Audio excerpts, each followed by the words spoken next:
Le invito a que vaya conmigo a la palabra de Dios, a un pasaje muy conocido, a un pasaje que quizá hemos leído muchas veces, quizá en algún momento también lo hemos enseñado y de alguna u otra forma también aprendemos de él cada vez que lo leemos. Y me gustaría que fuera conmigo a la palabra del Señor, a Lucas capítulo 10, versículo 25 al 37. Vamos a estar leyendo parte de la Escritura en Lucas capítulo 10, versículo 25 al 37. Sé que esta enseñanza de Lucas capítulo 10 nos puede dar diferentes conceptos y hemos aprendido y podemos dar diferentes aplicaciones, y estoy seguro que es de gran bendición en donde quiera que lo escuchemos. Pero en esta hora me gustaría hablar acerca de la labor de la iglesia dentro de esta hermosa enseñanza que el Señor nos da. Lucas capítulo 10, versículo 25 empieza diciendo de esta manera: en esto se presentó un experto en la ley, y para poner a prueba a Jesús se puso de pie y le hizo esta pregunta: Maestro, ¿qué debo hacer para heredar la vida eterna? Jesús respondió: ¿qué está escrito en la ley y cómo le interpretas tú? Qué interesante el lugar que el Señor le da al experto en la ley. El experto en la ley no era como aquel joven que llega y dice: estoy cumpliendo los mandamientos porque alguien me dijo, sino el experto en la ley era alguien que conocía al pie de la letra cada coma, cada tilde de la ley. Ellos eran encargados de enseñar la ley y de explicar la ley al pueblo. Y este hombre, experto en la ley, le está preguntando a Jesús, y Jesús le dice: ¿cómo lo interpretas tú? Si nos vamos a Mateo y nos vamos a Marcos, cuando también se habla de este hombre, dice la Biblia que el hombre entendía la ley. Y dice la Biblia de esta manera: como respuesta, el hombre citó, estamos en el versículo 27, como respuesta el hombre citó: ama al Señor tu Dios con todo tu corazón, con todo tu ser, con todas tus fuerzas y con toda tu mente, y ama a tu prójimo como a ti mismo. Bien contestado, dijo Jesús, haz esto y vivirás. Pero, aquí viene el pero el hombre quería justificarse, así que le preguntó a Jesús: ¿y quién es mi prójimo? ¿Quién es mi prójimo? Jesús replicó o respondió de esta manera: bajaba un hombre de Jerusalén a Jericó y cayó en manos de unos ladrones. Le quitaron la ropa, lo golpearon y se fueron dejándolo medio muerto. Resulta que viajaba por el mismo camino un sacerdote, quien al verlo se desvió y siguió de largo. Así también llegó a aquel lugar un levita, y al verlo se desvió y siguió de largo. Pero un samaritano que iba de viaje llegó a donde estaba el hombre y viéndolo se compadeció de él. Eso marcó toda la diferencia.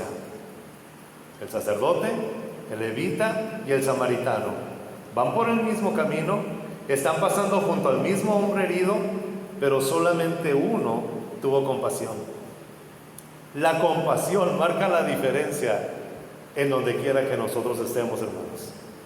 No importa el título, no importa la preparación, no importa el servicio, la compasión es lo que el mundo necesita y es lo que marca la diferencia en todo lo que nosotros hacemos. ¿Se escucha bien allá atrás? Seguimos leyendo. Y se compadeció de él, versículo 34. Se acercó, le curó las heridas con vino y aceite y se las vendó. Luego montó sobre su propia cabalgadura y lo llevó a un alojamiento y lo cuidó. Al día siguiente sacó 2 monedas de plata y se las dio al dueño del alojamiento. Cuídamelo, le dijo, y lo que gaste usted de más se lo pagaré cuando yo vuelva. Aquí viene ahora la pregunta de Jesús: ¿cuál de estos 3 piensas que demostró ser el prójimo del que cayó en manos de los ladrones? El que se compadeció de él, contestó el experto en la ley. Anda entonces y haz tú lo mismo concluyó Jesús. Que el Señor nos hable en esta tarde y que seamos edificados con su palabra. Amados hermanos, hay varios versículos muy interesantes en esto, pero sin lugar a dudas, el que se lleva todo el protagonismo es el samaritano. Un hombre que no es judío, rescatando a un hombre golpeado y judío. Cuando Jesús dice, un hombre venía de Jerusalén e iba a Jericó, quiere decir que venía de alguna fiesta, y el hombre era judío y por eso venía a Jerusalén. Los samaritanos eran despreciados por los judíos. Los sacerdotes eran venerados por los judíos y los levitas eran ministrados por los judíos. Pero cuando este hombre venía de Jerusalén y se dirigía a Jericó, alguien lo tomó, lo agarró, lo golpeó, le robó todo lo que tenía y lo dejó tirado en medio del camino. Pero cuando pasa el buen samaritano, que algunas Biblias tienen este título, cuando pasa este samaritano, dice la Biblia que se compadeció del hombre que está tirado en el camino. Y luego el Señor Jesús usa tres cosas que son sumamente caras. Lo primero que dice el Señor es, le echó aceite en las heridas, y el aceite era caro en ese tiempo. Pero como dice la palabra de Dios en Santiago, si alguno está enfermo, no dice espere a que alguien adivine que está enfermo, sino que dice si alguno está enfermo, llame a los ancianos de la iglesia para que ellos vengan y oren por él y los unjan ¿con qué? Con aceite. El aceite era el remedio medicinal para muchas enfermedades y específicamente para las heridas. Pero luego dice también que no solamente usó aceite, sino que usó vino. El vino es un producto fino y es un producto caro. Y este hombre está usando el vino, que no sabemos hacia dónde lo llevaba, pero el vino siempre se usa en las fiestas o se usa en alguna celebración, y en el contexto judío el vino era usado cuando alguien viajaba para celebrar una boda o algo muy importante. Y este samaritano agarra el vino y pudiéramos decirlo de esta manera, lo está desperdiciando en un extraño, en un desconocido que no sabía ni quién era, pero que tenía una necesidad, y toma el vino y lo empieza a derramar en las heridas para que no se infectaran. De esa manera estaba acabando con todo aquello que podía dañar.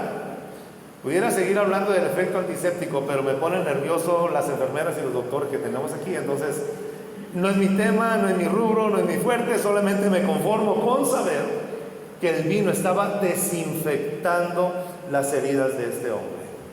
Y no solamente eso, lo puso sobre su cabalgadura, se lo llevó a uno de los mejores hoteles, le pagó el hospedaje y aparte él estuvo con él cuidándolo. Y cuando consideró que ya estaba sano o fuerte para estar solo, él se va y le deja pagada la cuenta y le dice al dueño del alojamiento, cuídamelo muy bien. Aquí están 2 monedas de plata, que la plata también era muy valiosa. Y le dice, y si gastas algo de más, no escatimes. Cuando yo venga, te lo voy a pagar otra vez. Hermanos, ¿qué? Eso es compasión. Una cosa es sentir lástima o tener una emoción por alguien y decir, ay, cómo sufre. Pero ¿cómo sabemos que tiene compasión? Y Jesús en 2 parábolas usa la palabra compasión, porque la compasión no es un sentimiento, la compasión es acción para bendecir, para proveer y para cuidar a otros. Esa es la compasión. Cuando Jesús usa esta expresión y se compadeció de él, es la misma expresión que el Señor usa en Lucas capítulo 15, cuando el hijo pródigo regresa a la casa y dice la Biblia que el padre lo vio de lejos y miró cómo venía, y el padre, movido a compasión o movido a misericordia, corrió y abrazó y besó y proveyó todo lo que ese joven necesitaba. La compasión no es un sentimiento, la compasión es acción para bendecir a alguien. Esto es lo que hizo ese samaritano. Y entonces lo lleva al alojamiento, y el hombre, con las heridas desinfectadas, con el aceite suavizando su piel, con ropa nueva, se despierta en una cama que él no pagó, en un hotel que él no reservó, pero los ladrones que querían destruirlo lo estaban conduciendo a un lugar donde un extraño lo estaba resguardando. No le dejó el Señor Jesús margen al experto de la ley. ¿Quién fue el prójimo? ¿El sacerdote? ¿El levita? No. Ahora, fíjate la expresión del experto en la ley. No dijo el samaritano, dijo el que tuvo compasión de él. Y luego el Señor lo lleva y lo sube y le dice: ve y haz tú lo mismo. ¿Lo entendiste? Sí, ok. Ve y haz tú lo mismo. ¿Qué debo de hacer? Tener compasión por los que están heridos. Pero quiero usar algunas enseñanzas generales en esta parte de la palabra de Dios. La primera parte, las primeras enseñanzas nos las dan el sacerdote y el levita. ¿Estamos aquí, amados?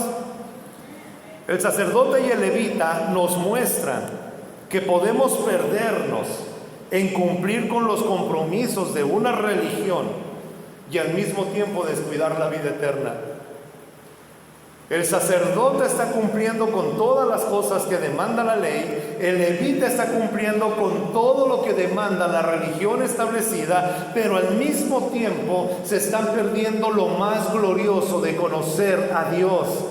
El mismo experto en la ley dijo que la vida eterna se hereda cuando amo a Dios con todo mi corazón, con toda mi mente y con todas mis fuerzas, pero también cuando amo a mi prójimo como a mí mismo. Y el Señor Jesús le está diciendo al experto en la ley: el sacerdote y el levita con el que tú te vas a sentar en unas horas más a compartir el pan y a disfrutar la mesa, muchas veces se ven envueltos en tantas actividades que pueden perderse de la vida eterna. El peligro de la religión es que me envuelve en tantas actividades que hace que descuide lo que realmente es importante. Marta vivía afanada, vivía haciendo cosas, vivía tratando de agradar a la gente, creía que estaba sirviendo a Cristo, quería demostrar que podía hacer muchas cosas, estaba preocupada, atareada, haciendo muchas cosas y aparentemente buenas. ¿Cómo sé cuando la religión me está robando, hermanos, la vida y no estoy conociendo al Señor? Cuando estoy lleno de actividades, pero todavía tengo la pregunta: ¿estoy heredando la vida eterna? Y Cristo dice: quien ama a Dios con todo lo que es y le da el primer lugar en todas las cosas y ama a su prójimo como a sí mismo, ese no tiene dudas, sabe que está disfrutando de la vida eterna. La segunda verdad que nos enseñan el levita y el fariseo es que la frialdad de una institución no puede dar calor a los corazones congelados por el pecado. La frialdad de una institución no puede dar calor a los corazones que están congelados por el pecado. Puedes cumplir y comprometerte con cualquier institución. Y si hablamos secular o laboralmente, hermanos, usted puede dar su vida por una institución. Y puedes desgastar todo tu tiempo y querer ser el mejor y querer tener todas las cosas y que nada se pierda y te pones bien la camiseta. Cuando algo sucede en tu vida y tú ya no seas necesario en esa institución, a los 10 minutos o a la hora de que tú ya no estás ahí, habrá otra persona que está haciendo lo que tú estás haciendo. Hace poco estaba platicando con un amigo mío que está a punto de jubilarse. Y no porque tenga amigos viejos, hermanos, sino porque empezaron a trabajar muy jóvenes. Y está a punto de jubilarse y dice él: fíjate que yo tenía 9 días al año para disfrutar en las vacaciones. Pero yo me puse bien la camiseta y dije: no voy a aprovechar esos 9 días. Yo voy a estar comprometido y nunca voy a fallar. Y cuando mi jefe me llame a la 1 de la mañana, ahí voy a estar. Y cuando me hablen a las 11, ahí voy a estar. Y me desgasté, dice. Los primeros 15 años de mi trabajo, ahí estuve. Fiestas, lo que fuera con mi familia, yo renuncié y quería estar ahí. Ahora que estoy a punto de jubilarme, me decía él, estamos sacando las cuentas. Y resulta que para darme el pago de la jubilación, me están descontando los días de descanso de todos los años. Y le dije a quien está haciendo el trámite, pero los primeros 15 años no los disfruté. Eso no lo podemos saber. Tú tenías derecho a 9 días de descanso, no los tomaste, pero te los vamos a descontar de todas maneras, como si los hubieras aprovechado. Amados, a veces corremos tanto queriendo dejar una impresión en una institución, pero escuche bien, cualquier institución, sea religiosa, sea de trabajo, lo que sea, no tiene vida, es fría.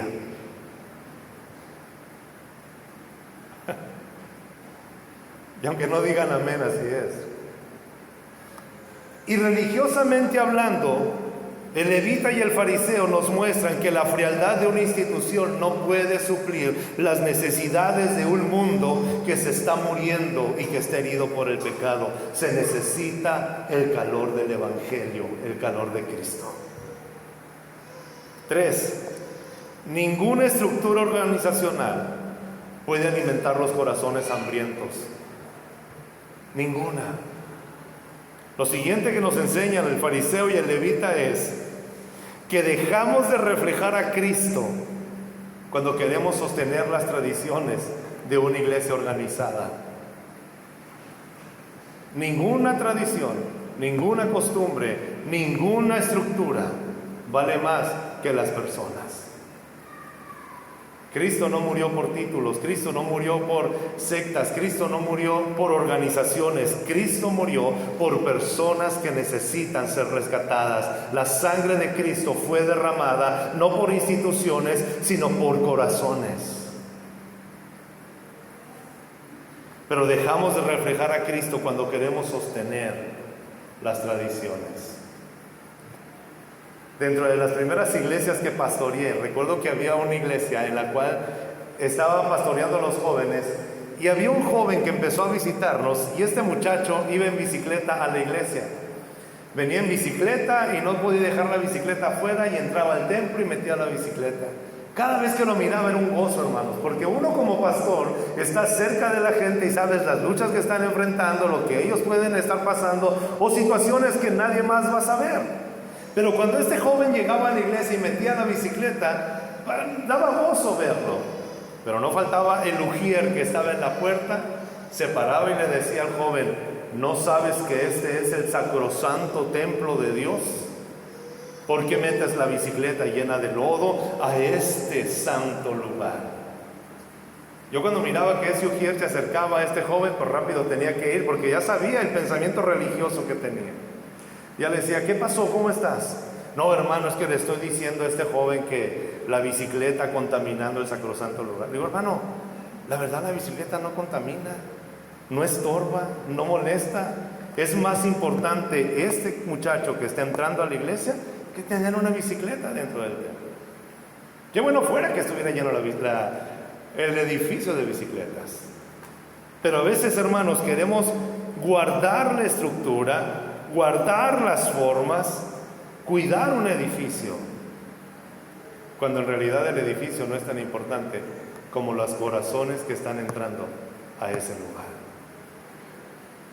Un edificio no vale más que un alma, y una estructura institucional no vale más que un alma. Las formas y las liturgias nunca podrán sanar esos corazones. Cuando nos importa más el orden de una institución que la necesidad de los que nos rodean, nos perdemos el privilegio de mostrar a Cristo. La iglesia no es un conjunto de normas y reglas. ¿Alguien está aquí esta noche? La iglesia no es un conjunto de normas y reglas. Escuche bien.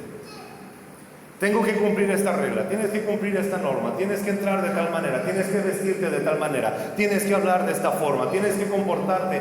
Amados, no sé si se han dado cuenta en esos 4 años que hemos caminado juntos en la iglesia, no hay reglas. La iglesia no es un conjunto de reglas y normas. Escuche, la iglesia es un cuerpo conformado por viajeros asaltados y destruidos que el buen samaritano ha ido levantando en el camino y nos ha estado trayendo a este refugio.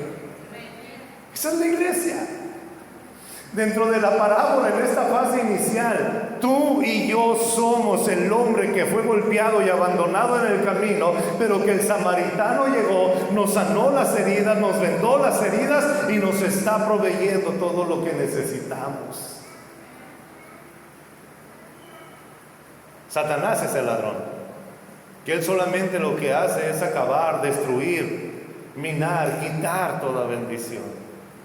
Por eso dice la palabra de Dios en Primera de Juan, que para esto apareció el Hijo de Dios, para deshacer las obras del diablo. Donde el enemigo ha herido, la sangre de Cristo puede sanar. Donde el enemigo ha destruido, la sangre de Cristo vuelve a restaurar. Donde el enemigo ha engañado, la sangre de Cristo nos muestra la verdad. Donde el enemigo ha querido decirte que no eres importante, la sangre de Cristo en la cruz del Calvario te recuerda: eres importante, eres valioso. Es Él el buen samaritano. Y la iglesia está conformada por puros hombres y mujeres que fuimos golpeados por el pecado, que nos dejaron y nos dieron por muertos, pero que el Señor nos vio, nos levantó y nos tiene aquí. Ese es el Señor. El buen samaritano, ¿quién es? Es este Jesús maravilloso. Escuchen muy bien esto. Jesús es el buen samaritano. Él es el que nos sana y venda nuestras heridas. El Salmo 147, versículo 3 dice de esta manera: el Señor sana a los quebrantados de corazón y les venda sus heridas. Ninguno de nosotros tiene la capacidad de sanar un corazón herido. Solamente el samaritano que va por el camino levantándonos. El Señor sana a los quebrantados de corazón y les venda las heridas. Ese es el trabajo de Él. La labor de Cristo no es: te voy a sanar y a ver cómo lo haces. El trabajo del Señor es: te sano la herida y vendo la herida, y estoy cuidándote, y estoy protegiéndote, y estoy sosteniéndote, y voy a levantarte, y si vuelves a desviarte del camino te voy a traer, y si necesitas algo lo voy a proveer, y porque voy a estar contigo. Y dice el Señor todos los días. ¿Sabes hasta cuándo? Hasta el fin del mundo. Nadie tiene la capacidad de sanar, solamente Cristo. Cada herida, cada dolor, el Señor la está sanando. Amados, hay heridas tan profundas que nadie las conoce, solamente el Señor. Nadie puede conocer quizá el camino que tú has recorrido, pero en el momento más trágico y triste de tu vida, cuando otros te ignoraron, cuando otros se fueron de largo, cuando nadie daba nada por ti, es cuando Cristo aparece en escena y te dice: tienes un corazón quebrantado, a eso he venido, a sanar a los quebrantados de corazón. Hermano, es que yo quisiera adorar al Señor con mi corazón sano. Él lo está sanando. Es que yo quisiera haberme encontrado con Cristo cuando todo estaba bien. Él no te está reclamando eso. Ese es tu pensamiento, pero Cristo nunca te va a decir: nomás me buscas cuando todo está mal, ¿verdad? Él te está esperando sin importar la situación y el momento. La gente religiosa es la que te dice: cuando todo va bien te olvidas de Dios, pero cuando todo está mal vienes a Cristo, ¿verdad? No importa en qué momento de tu vida te encuentres, Cristo siempre te está esperando con los brazos abiertos. Él sana a los quebrantados de corazón, venda las heridas. ¿Por qué? Porque es Cristo el que tiene todos los recursos: el aceite que necesita tu vida, el vino que necesita tu vida. Cristo es el que tiene esos recursos, nadie más. Vaya conmigo a Lucas capítulo 4, versículo 18. Dice la Biblia que Jesús entra a la sinagoga y le dan el rollo para que lo lea. Y dice la Biblia que cuando él agarró el rollo, no es expresión, sino cuando él agarró el rollo y lo abrió exactamente en este pasaje de Isaías. Lucas capítulo 4, versículo 18. El Señor Jesucristo dice esto de Él mismo, porque en ese momento es el cumplimiento de lo que el profeta Isaías dijo. El Espíritu del Señor está sobre mí, por cuanto me ha ungido para anunciar buenas noticias a los pobres. Me ha enviado a proclamar libertad a los cautivos. Me ha enviado a dar vista a los ciegos. Me ha enviado a dar libertad a los oprimidos y a pregonar el año favorable del Señor. Él lo hace. Cristo es el Mesías, el ungido, el único, el que da todas las cosas. Él tiene todos los recursos que necesitamos. No sabes por dónde ir, Cristo está presente. Te sientes pobre, Cristo está presente. Estás cautivo, Cristo está presente. Estás herido, Cristo está presente. Necesitamos entender que el buen samaritano no somos ni usted ni yo. El buen samaritano es el Rey de Reyes y Señor de Señores, el que sana todo corazón. Él es el buen samaritano. Hermano, yo quisiera ser como el buen samaritano. De hecho, el Señor le dice al experto en la ley: ve y haz lo mismo que hizo el samaritano. Ten compasión de los necesitados. Pero en esta parábola, Cristo es el buen samaritano.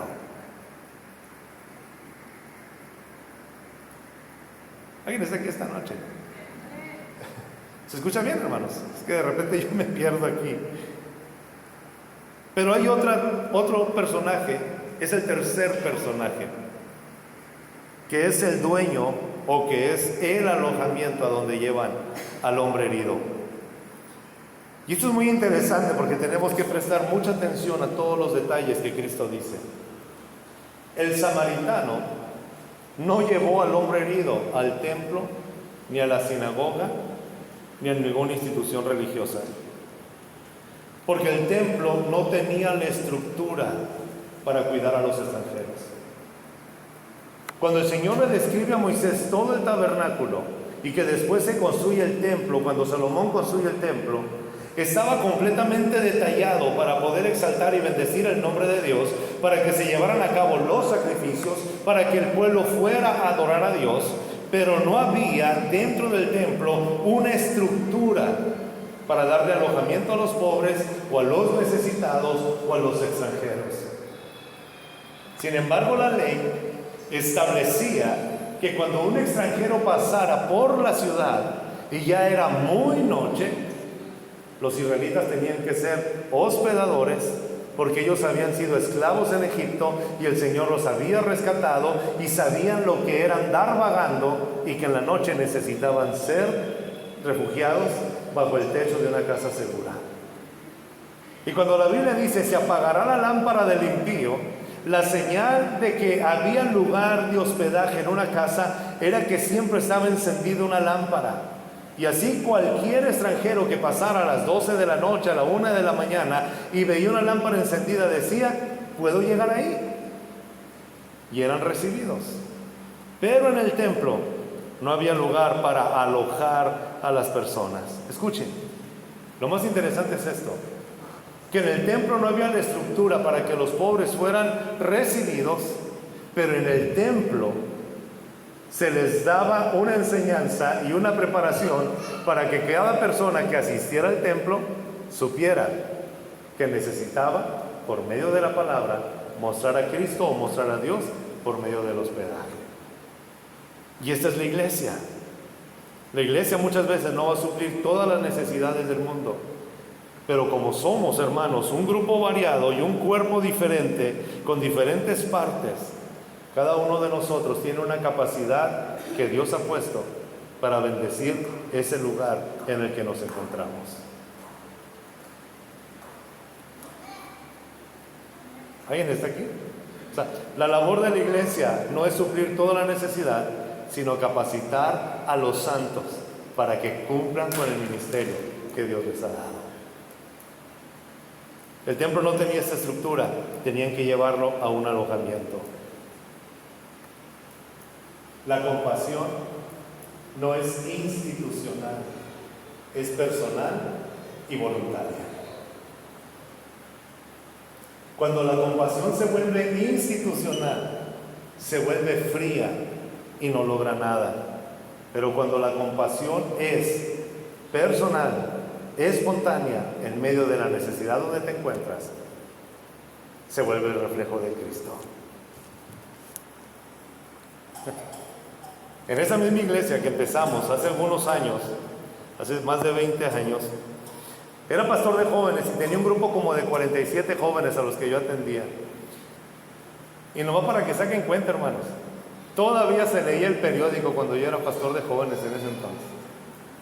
Y me acuerdo un día en la mañana que me levanté y agarré el periódico. No sé si se usará todavía el periódico, pero ahora somos tan modernos que en el celular vemos todas las noticias, ¿no? Pero recuerdo que estaba leyendo el periódico en la mañana. Diría mi mamá, desde entonces tenía el alma de viejo tomando café y leyendo el periódico. A los 20 años, pero ahí estaba leyendo el periódico. Y leí una nota en un encabezado que decía: jóvenes llevan esperanza a los niños desahuciados en el hospital. Y me llamó la atención. Lo leí, era más o menos en esta fecha. Y leí y dije, qué impactante lo que están haciendo estos jóvenes. Cuando abrí la nota y empecé a leer las columnas y empecé a ver las fotos y los nombres de lo que lo estaban haciendo, eran los jóvenes de la iglesia que yo estaba pastoreando. Nunca nos dijeron, no avisaron a la iglesia, no pidieron ayuda. Eran muchachitos entre 17 y 23 años que ellos solos empezaron a ir a las tiendas, a los lugares, a buscar patrocinadores, y tenían 3 años yendo al hospital a llevar juguetes, a meterse, a hacer un espectáculo, a llevar alegría. Y dije, Señor, qué hermoso es esto. La compasión no tiene que ser institucional. Porque a veces pensamos, es que en la iglesia no me dicen que haga nada, pero la Biblia sí te lo dice, así que tienes que hacerlo. Y aunque no digan amén, así es. Pues es que nunca organizamos nada, pero tú estás haciendo algo. No sé si ya vamos entendiendo lo que es esto, hermanos. Una estructura es fría y una institución no tiene la capacidad de ministrar, pero un corazón encendido por la compasión que ha recibido de Dios estará haciendo el bien donde quiera que se encuentre sin que nadie se lo diga. Necesitamos corazones compasivos, sin etiquetas. ¿A qué iglesia representas? Al reino de los cielos. Lo estamos haciendo para la gloria de Dios. Lo estamos haciendo porque lo necesitas. Con el tiempo ese ministerio se volvió más fuerte y empezaron a invitar a gente de otras congregaciones. Y funcionó durante casi 10 años eso que hacían estos muchachos. Ningún pastor los dirigía, nadie estaba al pendiente, orábamos por ellos y lo podían hacer. ¿Quién se llevaba la gloria? El buen samaritano que había rescatado a esos muchachos y que les había movido el corazón para bendecir a aquellos que lo necesitaban.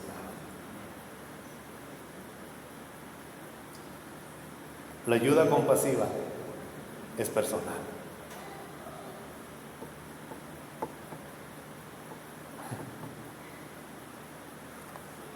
¿Qué lugar ocupa la iglesia en esta parábola?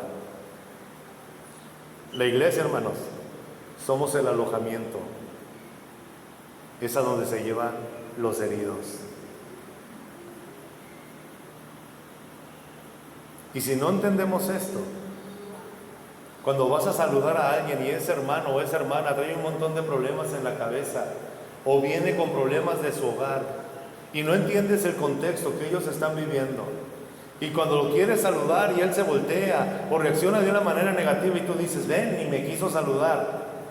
Pero cuando tú entiendes que este lugar, una iglesia, es un lugar de personas que estamos heridas, vas a tener más compasión y en lugar de pensar mal, vas a comprender. Algún problema debe de tener el hermano. Voy a orar por él. Oh, pero mi ego es como que, mira nomás. Ahora, claro que hay hermanos que sí te van a estar hiriendo intencionalmente y tienes que hacer lo que hizo David. David, la primera vez que Saúl le tiró una lanza, dijo David, pues yo creo que está medio mal. Pero la segunda vez que Saúl le tiró la lanza y David le esquivó, dijo, oye, pues yo creo que Saúl se está poniendo peor. Y la tercera vez que Saúl le tiró la lanza a David, dijo David, como que si me quiere matar este hombre, es tiempo de que me vaya. O sea, no somos perfectos, pero el Señor nos da la sabiduría. Hay veces que tenemos que huir, pero la gente herida puede reaccionar de maneras diferentes. La iglesia es el alojamiento donde Cristo va y deposita a los que Él está sanando.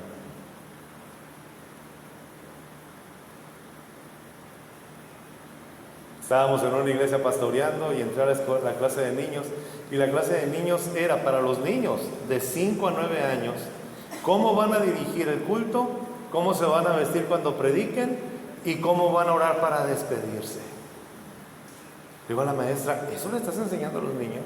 Sí. ¿Y de qué le va a servir en la escuela? ¿De qué le va a servir en la vida? ¿De qué le va a servir? Enseñémosles la palabra de Dios, enseñémosles a orar, a descansar en el Señor, los mandamientos. Hay tantas cosas, riquezas que se necesitan. No somos llamados para sostener una institución. La iglesia es el cuerpo de Cristo y está vivo y palpita y a veces sangra.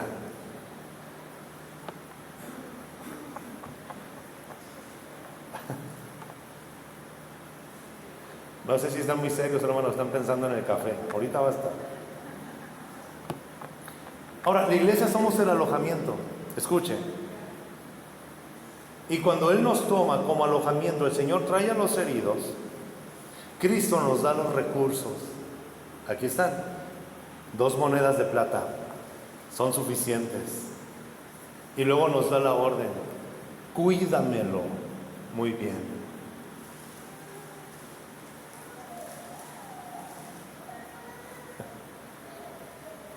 Servimos algún tiempo en una iglesia que solamente miraban números. ¿Cuánta gente hay? El éxito se mide en cuánta gente llega.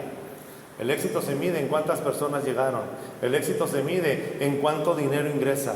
El éxito se mide en cuánto dinero despilfarras, en cuántos. Amados, es la frialdad de una institución.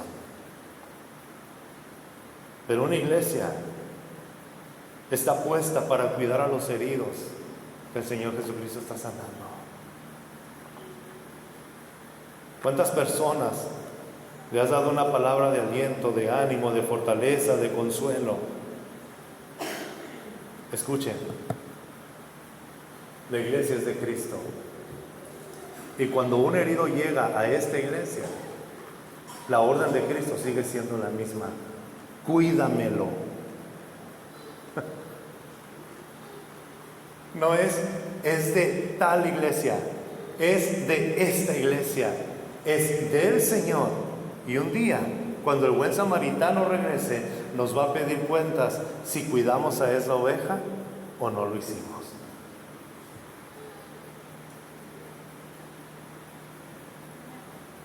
Aquí se pone profundo el buen samaritano. Porque el Señor no le dijo cuando se levante que se vaya. El Señor le dijo al del hospedaje, cuídamelo muy bien. Para los que tenemos muchos años en el Evangelio, 20, 30 años, no podemos jactarnos de la permanencia en una iglesia. De lo que debemos de pedirle al Señor que nos dé la sabiduría es cómo estamos cuidando a los pequeños que están llegando al redil. Porque un día vamos a estar delante del Señor y no le vamos a decir al Señor, Señor, yo duré 30 años en la iglesia. El Señor nos va a decir, ¿y cómo cuidaste a los pequeñitos? Ay de aquel, dijo el Señor Jesucristo, que hace caer a uno de estos pequeños, mejor le fuera amarrarse una piedra de molino en el cuello y tirarse en el fondo del mar. La iglesia tiene una función, es cuidar a los que el Señor está sanando.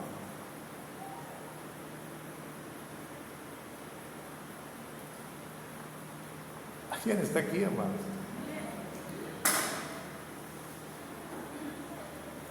Y lo más hermoso es lo que sigue.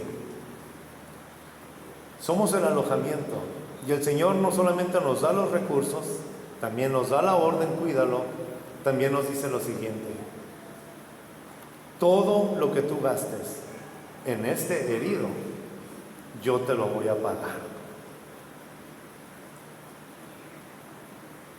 Todo lo que tú inviertes en el reino de Dios por amor a las almas, el Señor te lo va a pagar. Y el Señor paga con muchos intereses. Yo doy gracias a Dios, hermanos, por la congregación que el Señor nos permite pastorear. La verdad, cada vez uno aprende de todo, porque todo se hace. Nadie puede llevarse la gloria en una iglesia. Es entre todos lo que estamos haciendo. Pero hay un hermano que cuando estoy platicando con él, le digo: hermano, muchas gracias por el servicio. Siempre me dice: no, hermano, el Señor ya me pagó. Cuando le queremos dar una ofrenda o cuando le estamos diciendo que Dios se lo pague: no, hermano, Dios ya me pagó y hasta me quedé con la feria, dice. No se preocupe, el Señor ya lo hizo. Ese es un corazón. Pero cuando decimos servir y decimos: hermano, yo voy a aportar esto, pero los otros, ¿qué van a poner? Ya perdiste la bendición de hacerlo de corazón. Pero eso pasa, hermanos, de Canadá para allá. Aquí no pasa nada de eso. Eso pasa allá lejos. Ahora, permítame usar un poquito la imaginación. Cuando el herido despertó en esa cama que él no había pagado y en ese cuarto que él no había reservado y se vio sano, con las heridas vendadas, con toda la tranquilidad del mundo, tomando ese desayuno continental, el omelette con los chilaquiles, el huevo, el jugo de naranja, el café recién colado, un pan de la miga dorada y todo ahí. Lo que estaba recibiendo el hombre, hermano, no lo había pagado. Pero ¿qué es lo que había hecho? Se despierta. El mesonero o el dueño del alojamiento le tuvo que haber contado cómo llegó a ese lugar. Y él no le dijo: yo fui por ti y te traje en el camino y te traje y te regalé mi cuarto. ¿Sabe qué fue? Porque esa es la labor de la iglesia. Lo que hizo el dueño del alojamiento cuando este hombre volvió en sí fue decirle: un extraño para ti, que tú no conocías y que él no te conocía a ti, te encontró en el camino herido, vendó las heridas, está pagando tu alojamiento y te ha dado todo esto. La iglesia no es llamada a hablar de sí misma. La iglesia es llamada a dar a conocer y a hablar de aquel que está rescatando a los que están heridos en el camino. Esto es la iglesia. La iglesia no busca su propia gloria ni su reconocimiento. La iglesia busca la gloria de Cristo. La iglesia vive para la gloria de Cristo. La iglesia procura la gloria de Cristo y la iglesia cuenta la historia de Cristo.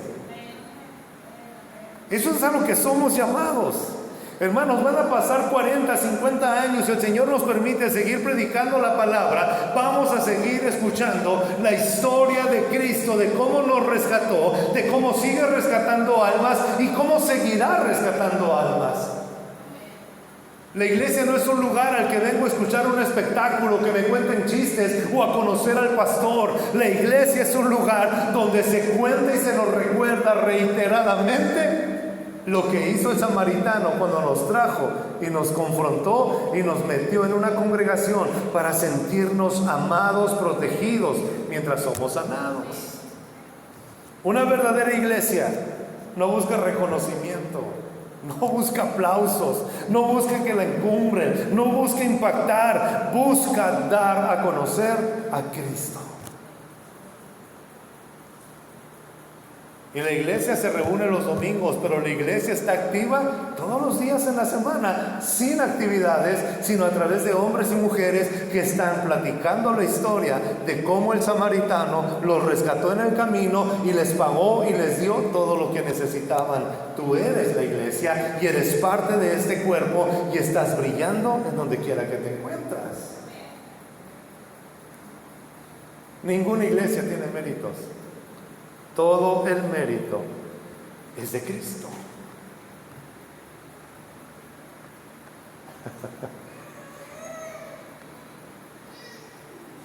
Hay personas que les preguntas: hermano, ¿y en qué iglesia te reúnes? Yo soy parte de la historia de esta iglesia que tiene. La historia de la iglesia no es importante. Recuerdo que en una iglesia que estábamos pastoreando llega un hombre y me dice: hermano, yo tengo un testimonio tremendo. Deme chance de hablar en la iglesia y en 1 hora les voy a contar todo de dónde vengo y de dónde me rescató el Señor y en dónde yo andaba y con quién andaba. Mire, va a salir la gente emocionada. Le digo: ¿sabes qué? Yo nunca te voy a dar lugar a ti en la iglesia, en el púlpito. La gente no viene a escuchar la historia de tu vida, la gente viene a escuchar la historia de Cristo, no tu vida. Pues ya no voy a venir a la iglesia. Bueno, favor que nos haces, busca otro lugar. Necesitamos entender que la iglesia existe porque Cristo quiere que exista. Y lo que Cristo demanda de la iglesia es que se hable de Él en todo tiempo. Cristo es quien se lleva toda la gloria. ¿Qué es la iglesia? Salmo 74, versículo 21.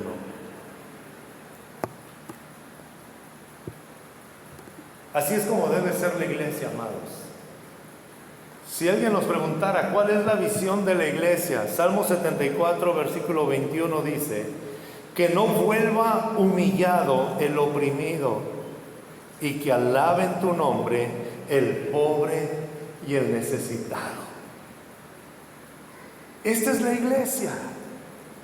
Señor, que cada vez que nos reunamos, que no vuelva humillado el oprimido, el que no tiene recursos, el que no puede salir adelante, el que no tiene fuerza de voluntad y el pecado lo está golpeando, el que viene humillado porque alguien lo engañó, el que viene oprimido porque alguien ha cometido una injusticia con él o con ella, que no regrese a su casa humillado, que sea levantado por la sangre de Cristo y por el poder del Espíritu Santo. Y lo único que hace eso es recordar y mirar lo que Cristo hace en la vida de cada uno de nosotros, que estábamos más heridos.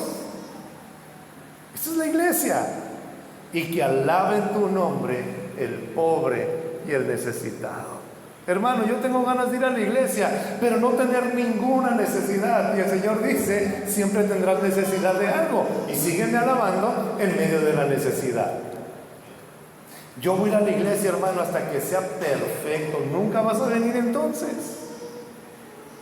Es que yo sí quisiera ir a la iglesia, pero digo muchas malas palabras. Necesitas venir a la iglesia. No somos los que sanamos, pero estamos cuidando a los que Cristo está sanando. Ninguno tiene la capacidad de sanar las heridas de otro. Solamente el buen samaritano que sigue recogiendo a aquellos que los bandidos han querido destruir.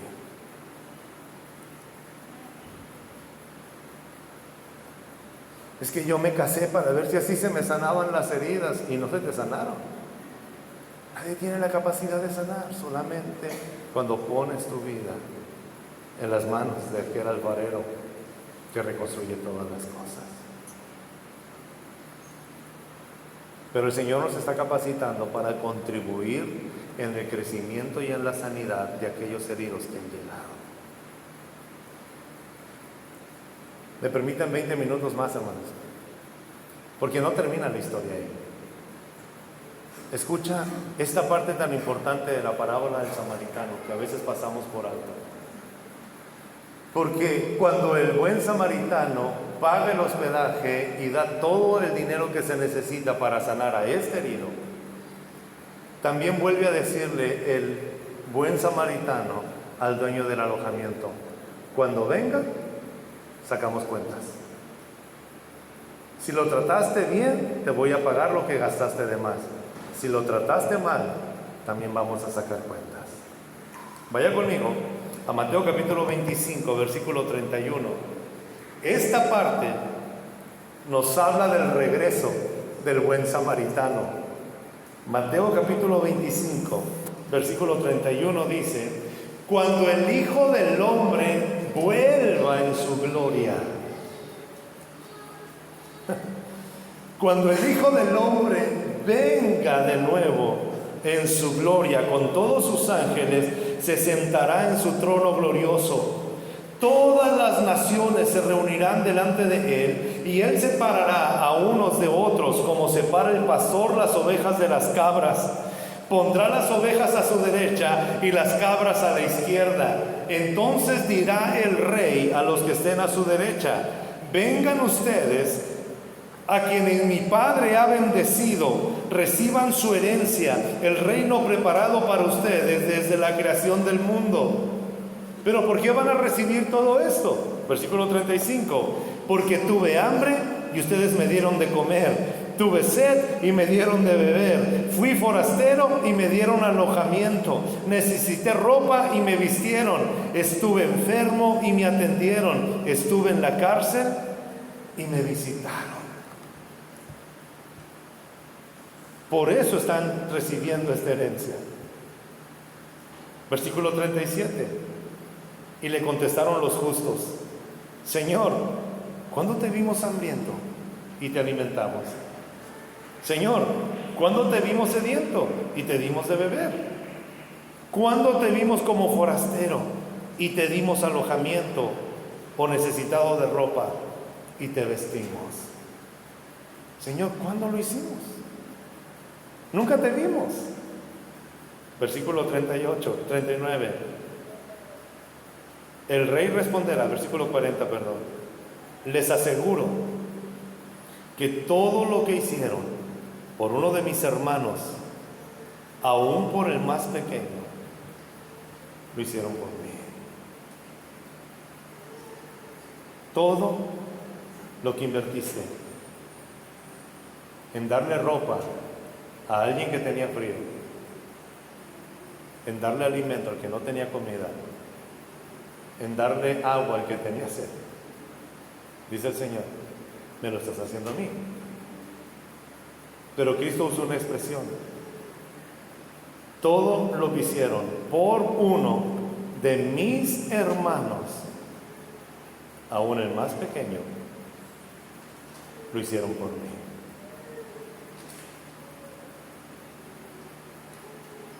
Qué hermoso es, hermanos, cuando leemos este pasaje y te das cuenta que los justos no querían hacer méritos delante de Dios. Ellos ni sabían que estaban sirviendo a Dios. Ellos estaban sirviendo a sus hermanos, y sirviendo a sus hermanos estaban sirviendo a Cristo. No lo estaban haciendo por mérito, lo estaban haciendo por naturaleza, lo estaban haciendo de corazón, lo estaban haciendo porque sentían hacerlo, lo estaban haciendo no porque alguien se los dijo, lo estaban haciendo no porque alguien los amenazó, lo estaban haciendo porque tenían un corazón transformado por la compasión del buen samaritano.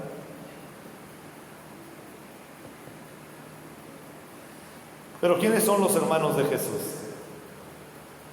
El humanismo dice lo siguiente: Jesús es hermano de todo el mundo.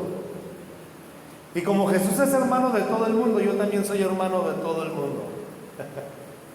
Cuando yo escucho un moralista que se para y dice: yo amo a todo el mundo por igual, ya desde ahí sabes que es un mentiroso. Porque nadie puede amar lo que no conoce, y tú no conoces a todo el mundo. Hay uno solo que ama a todo el mundo, y ese es Dios. Fuera de ahí, tú no puedes amar a todo el mundo. Pero el humanismo se trata de exaltar al hombre a tal punto de decir: es tan grande y tan fuerte como Dios. Y el Evangelio nos aplasta y nos dice: tú no puedes amar a todo el mundo. Confórmate con amar a tu prójimo como a ti mismo, y con amar a tu enemigo y cuando lo necesite. Pero todas son personas que tú conoces. Si alguien está aquí esta noche, pero suena muy bonito: yo amo a todo el mundo. No, no es cierto. No amas a todo el mundo, y Dios no te exige que ames a todo el mundo. Amar a una persona, hermanos, cuesta mucho. Ninguno de nosotros tiene la capacidad de amar a todo el mundo. Pero ¿quiénes son los hermanos de Jesús? Solamente quiero llegar a esto. ¿Por qué lo digo? Vaya conmigo a Mateo capítulo 12, versículo 48.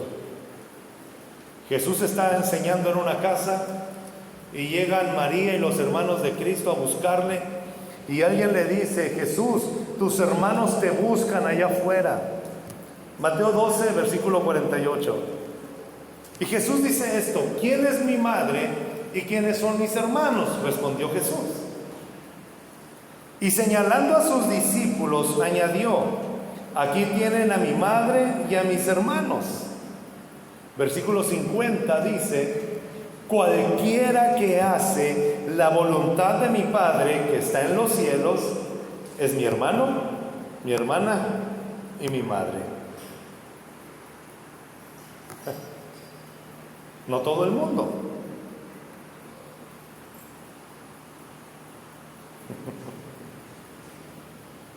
No todo el mundo es hermano de Jesús.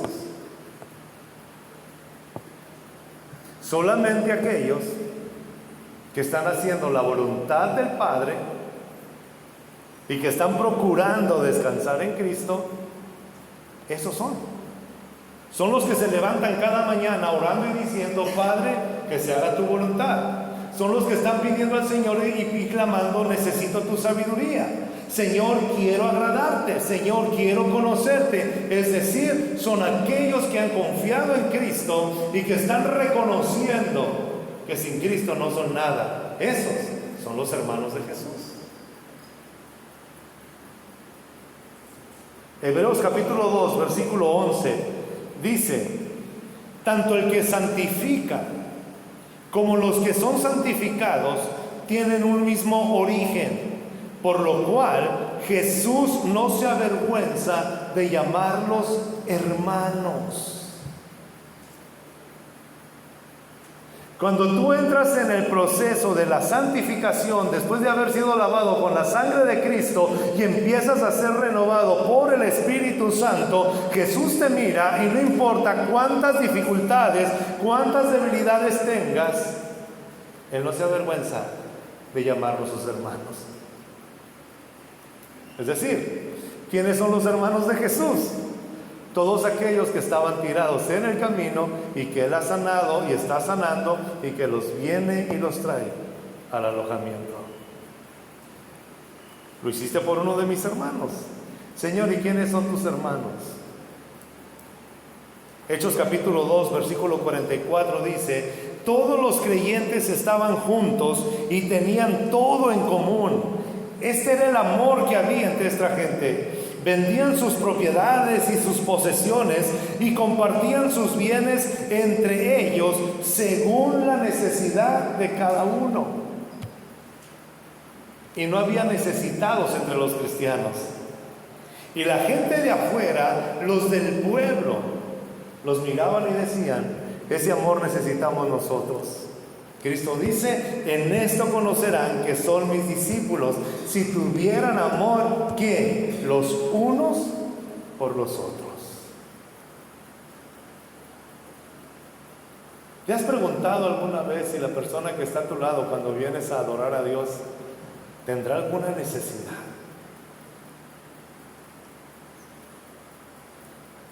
Porque a veces vivimos en nuestro mundo. Y muchas veces el Señor nos tiene tan bendecidos y cómodos, hermanos, que no nos damos cuenta que hay otras personas que tienen necesidades tan apremiantes. Tienes que recordar que la iglesia es el lugar donde el Señor quiere sanar y proveer a través de la comunidad lo que hace falta.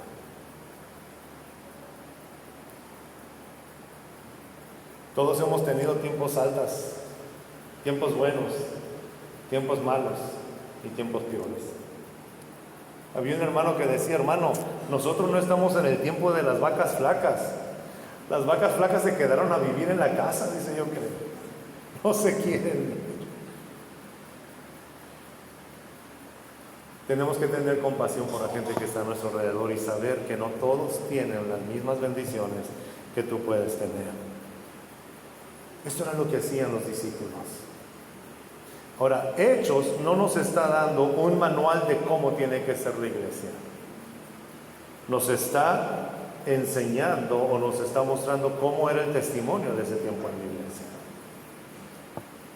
Pero si el Señor quiere poner algo en las manos de otros a través de ti, no seas insensible, hazlo. El buen samaritano no se acercó con el hombre que estaba golpeado y le dijo: ¿necesitas que te ayude? No, necesitaba ayuda.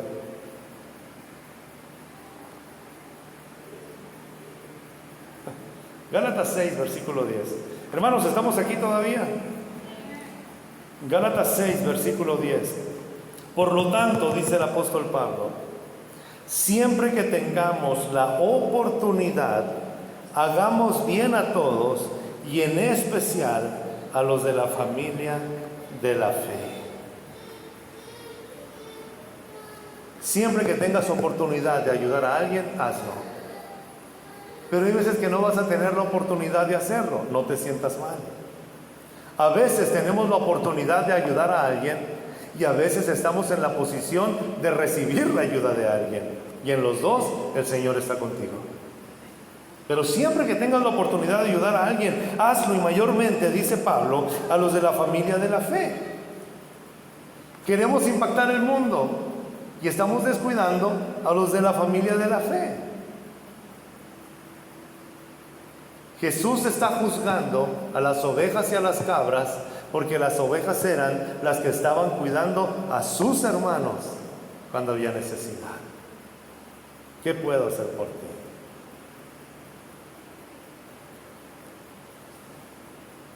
Si usted ayuda al pastor de una iglesia, el Señor te va a bendecir. Y si tú ayudas a tu hermano que está a un lado de ti, el Señor también te va a bendecir. Dios no mira, ¿cómo se dice? Niveles. Dios no mira jerarquías y Dios no tiene preferidos. A veces, amados hermanos, nuestros hermanos están pasando por necesidad. Ahora, ¿cómo vas a saber que tu hermano está pasando por necesidad? Y esa es la riqueza de la iglesia. Solamente si te relacionas con ellos. Somos llamados a ser una familia, a ser hermanos, a ser hermanas, a conocernos, a relacionarnos, y cuando alguien tiene necesidad, ayúdale. Esa es la riqueza de que en este mesón donde el buen samaritano nos ha alojado, todos estamos necesitados de algo. Cuando tengamos oportunidad. Cuando no tengas oportunidad, no te sientas mal. Recuerdo en una ocasión que llega un hermano y me dice: tal hermano tiene una necesidad bien grande y yo le quiero ayudar, pero no puedo ayudarle. Voy a pedir un préstamo y lo voy a ayudar. Eso no es ayuda. Dios va a usar a otra persona para poder bendecirlos a ellos. Tú no te preocupes. Si lo puedes hacer, hazlo. Si no lo puedes hacer, no te sientas mal. Cuando tengamos oportunidad, ayudemos. Si no tenemos la oportunidad, no te preocupes. Dios va a usar otro medio. ¿Cómo debe ser el lugar? Vaya conmigo a Santiago capítulo 2. Santiago capítulo 2, versículo 1. Santiago, el hermano del Señor, le está diciendo a la iglesia cómo debe de ser la iglesia. Y debemos aprender, esto sí. Esto sí es una instrucción para la iglesia. Hermanos míos, la fe que tiene en nuestro glorioso Señor Jesucristo no debe dar lugar a favoritismos. Supongamos que en el lugar donde ustedes se reúnen entra un hombre con anillo de oro, ropa elegante, y entra también un hombre desarrapado. Si atienden bien al que lleva ropa elegante y le dicen: siéntese usted aquí, en este lugar cómodo, pero al pobre le dicen: quédate ahí de pie o siéntate en el suelo a mis pies, ¿acaso no hacen discriminación entre ustedes, juzgando con malas intenciones? ¿Qué es lo que le da valor a una persona en la iglesia? ¿Su estatus? ¿Su nombre? ¿La marca de ropa? ¿El carro que maneja? ¿El lugar donde ha estado? ¿Quién lo bautizó o de dónde viene? El que le da lugar a un hombre y a una mujer dentro de la iglesia es que es rescatado por el mismo samaritano que nos rescató a nosotros. Eso nos hace hermanos. Hermanos, aquí en la iglesia, en el reino de los cielos, no hay jerarquías, todos somos iguales.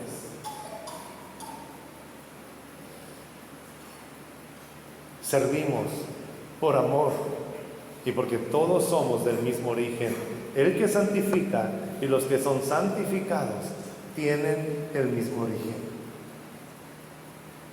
Porque no tenemos un sumo sacerdote que no se compadezca de nosotros, dice la Biblia, sino uno que se compadece de nosotros porque sufrió lo mismo que nosotros sufrimos. ¿Sientes que estás herido, abandonado, que te traicionaron, que todos te dejaron solo? Cristo vivió todo eso y por eso somos un cuerpo. El mundo dice, tanto tienes, tanto vales. Cristo dice, no importa lo que tengas, vales igual en donde quiera que tú estés.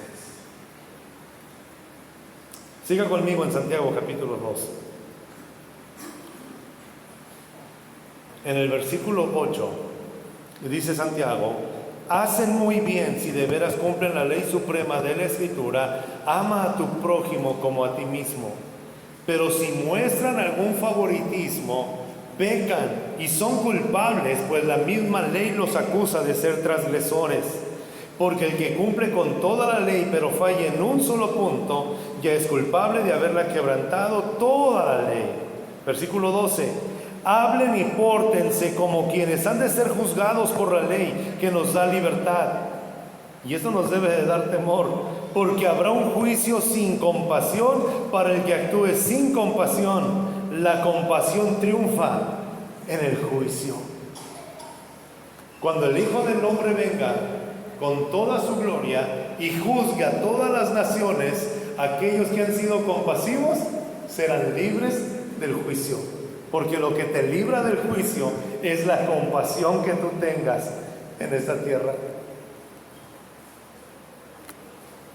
En una de las épocas flacas que vivimos, recuerdo en una ocasión que alguien me decía, vamos a hacer tal viaje. No, yo le decía, no puedo ir. No creo que no tengas 10,000 pesos para pagar esto.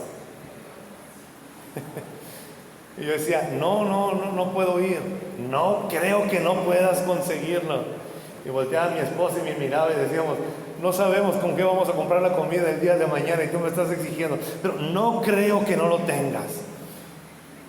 Hermano, cuando alguien te diga, no puedo ir a comer, no tengo ganas, no quisiera gastar lo que tengo, sé prudente y di, muy bien, sus razones tendrán.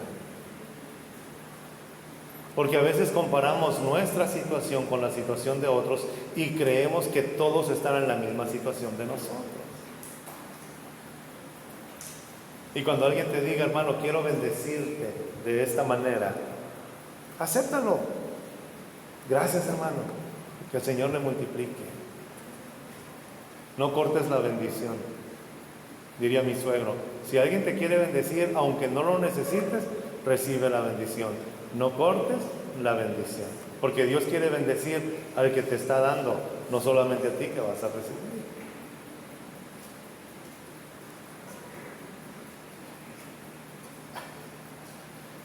No los estoy regañando, hermanos, es que mi esposa me está mirando, pero no los estoy regañando.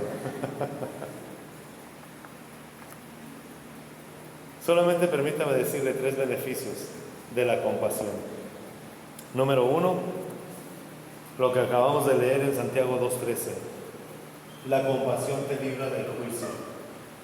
Sé compasivo. A lo mejor la gente ni te va a agradecer. A lo mejor la persona a la que tú vas a ayudar nunca lo vas a ver. A lo mejor la persona con la que estás siendo compasiva solamente se burla de ti. Pero un día estaremos delante del Rey y con el Rey podemos tener nuestra conciencia tranquila y decirle, fui compasivo. Y ni siquiera lo vas a tener que decir. El Rey está viendo todo lo que tú haces. Mateo capítulo 5, versículo 7 dice, dichosos los compasivos, porque ellos serán tratados con compasión. Un compasivo no es tratado con compasión por sus vecinos, ni por sus amigos, ni por su familia. Cristo está diciendo, dichosos los compasivos, porque en medio del juicio, de la necesidad, será tratado con compasión por el dueño de todas las cosas. No esperes la recompensa aquí en la tierra. La recompensa viene del cielo y un día será recibida de manos de aquel buen samaritano que te está proveyendo todo. Todo lo hacemos para la gloria de Dios y por la gloria de Dios y por el beneficio de la gente. Mateo 25:34. La compasión nos permite entrar al gozo del Señor. Entonces dirá el Rey a los que están a su derecha: vengan ustedes a quienes mi Padre ha bendecido. No lo va a bendecir, ya los ha bendecido. Reciban su herencia, el reino preparado para ustedes desde la creación del mundo. La compasión no hace que yo me gane algo, pero la compasión me hace disfrutar lo que el Padre reservó desde antes de la fundación del mundo. Lo contrario de la compasión es ser codo o tacaño, hablando de formas claras. No es una virtud ser codo, ser avaro, ser egoísta. La compasión que hemos recibido es una compasión que se desborda. 2 monedas de plata, todo el día te cuidé, eché todo mi vino sobre ti, te curé con el aceite más fino. Todo esto es para que cuando tú despiertes, vayas y hagas lo mismo. La compasión nos libera del juicio. Y por último, ¿dónde nace la compasión?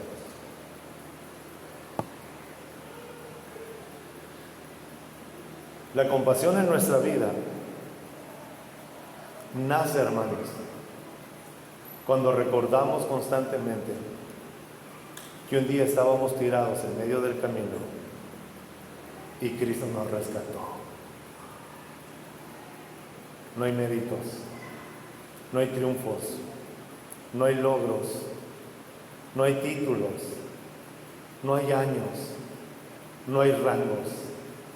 En el reino de Cristo, tanto el que tiene 50 años disfrutando de ese reino, como el que tiene una semana en ese reino, los dos podemos exclamar: si estoy aquí, es porque Cristo aquí me tiene.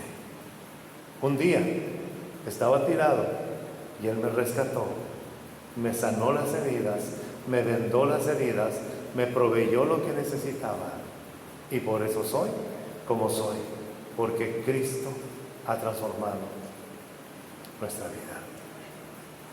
Que seamos un buen alojamiento para los corazones heridos que Cristo esté trayendo. ¿Cuántos quieren serlo? Es tiempo. Y muchos de ustedes no se imaginan qué alivio han sido para las personas que saludan, para cuando se acercan con alguien. El simplemente preguntar cómo estás les ha traído aliento y consuelo al corazón que está llegando. Mi oración como pastor, muy personal, es que el Señor nos permita que cuando seamos 1000 o 500 o 400, los que el Señor nos dé, cuando lo seamos, que no perdamos esta sencillez de corazón, de que cada persona nueva que llegue pueda recibir un saludo, una sonrisa, un abrazo, una palabra. Que el calor de Cristo sea el que derrita el congelamiento del pecado y nos permita disfrutar de esta unidad. Amén. Oremos de esa manera. Amado Señor, te damos muchas gracias por esta palabra. Te damos gracias por ser tan compasivo con nosotros. Te damos gracias por habernos rescatado, Señor. Te damos gracias por sanar nuestras heridas. Te damos gracias por vendar nuestras heridas. Te damos gracias por cada día, Señor, que nos levantamos y podemos disfrutar de tus misericordias. Permítenos, Señor, tener un corazón compasivo, misericordioso, lleno de gracia, Señor, y que permita avanzar, caminar, Señor, conforme tú quieres que lo hagamos. Que nuestra familia sea bendecida por los recursos que pones en nuestras manos. Que nuestra iglesia local sea edificada con los recursos que pones en nuestras manos. Que aquellos que no conocemos y tienen necesidad, si podemos hacerlo, Señor, que podamos bendecirles, cuidar, Señor, lo que tú nos das. Gracias Padre, gracias Hijo, gracias Espíritu Santo por la obra maravillosa que tú estás haciendo en cada uno de nosotros. Bendecimos tu nombre y reconocemos tu grandeza. En el nombre de Jesús. Amén.